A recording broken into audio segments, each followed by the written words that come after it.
It's hard to imagine concrete, the stuff we make buildings out of, as a source of art. But Tammy Arnder met an artist in Chattanooga who uses concrete to make some very creative, uncanny artistic creations. House here, Kim, these concrete pillars here. Is this what got you started? That's how it all began. And I started with the piers out front, and my carpenter was showing me how to mix concrete, and I put in some fossils and shells, and that's how it began. A lot of my fossils and shells. Kim Alexander has always been an artist, but it wasn't until she had the piers poured for her front porch that she realized her artistry was about to take an unexpected turn. And what happened is there was some extra concrete, so I went out in the driveway and I packed a bowl and I threw in some shells and bottle caps, and within 3 hours it set up.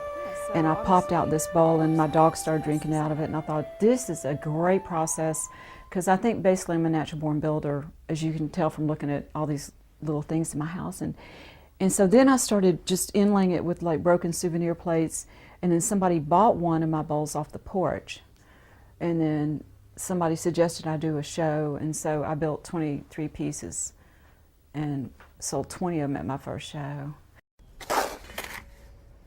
The process of making art out of concrete looks similar to that of baking a cake.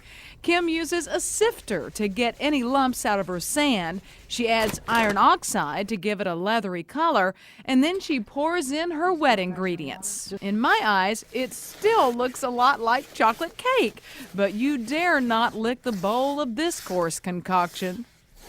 I mix it all by hand in a bowl, and usually I work with it in a real mud-like consistency where I can kind of hand pack it. It's not smooth and runny at all.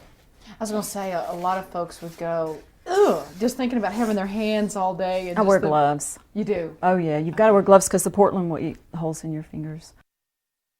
Her signature piece is this barbed wire bustier. She believes it garners a lot of attention because she takes something so feminine and ladylike and turns it into something so crude and crass.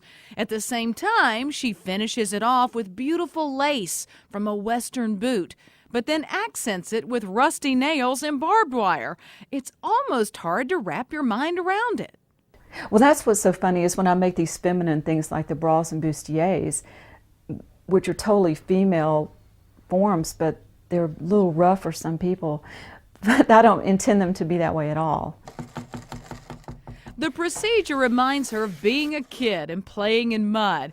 Plus, she can recycle lots of items that most people would find unuseful.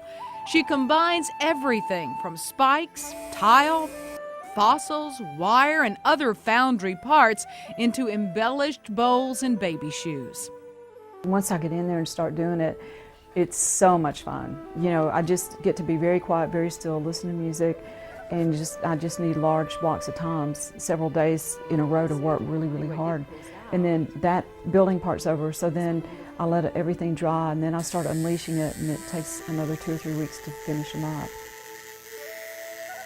She still dabbles in other unique art forms like making a floor out of cedar rounds, or postcards out of unusual paper products, or building extraordinary lamps with Legos.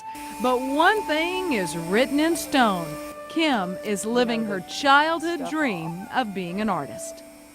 I get to do what I want every day, but I have to stay really, really focused and disciplined, but it's a great life, and I would just encourage any parent to nurture their child in their natural direction.